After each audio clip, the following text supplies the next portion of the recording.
So I noticed that in my fridge today, I have a lot of fruit left over. And I get a lot of fruit for Jade for breakfast, but she doesn't always eat it. So when it's not quite as perfect as it should be, and it gets a little soft, you know, I like to make this dessert.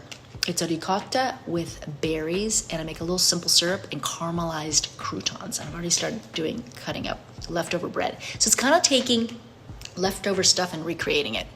Anyway, it's gonna be dessert tonight. So all the fruit.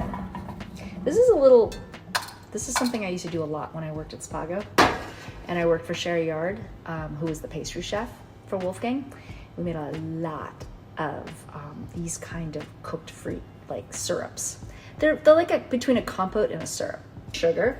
It needs a little sugar because sometimes, you know, even though when fruit is super ripe, then it doesn't need a ton of sugar, but a little bit to balance off. And then we're gonna do orange. I already zested it because we're gonna put the zest into the ricotta, and a little bit of lemon. I just do 1 orange and half a lemon from my garden. And now we're gonna cook it down. We're gonna cook it down for about 10, 12 minutes. Depends, you just want the fruit to kind of soften. I'll show you. The croutons. And I put butter and sugar on the croutons. And that is the berries. Okay, so I like to use the ricotta, the fresh ricotta you can get. It's sort of like in a basket. In Italy, they sell them in baskets like this, and we eat them for breakfast. And I just put a little bit of ricotta. There we go. And we're gonna add a little bit of chopped fresh mint just to make it flavor it. Ricotta is awesome as a base for things, but you definitely need to season it.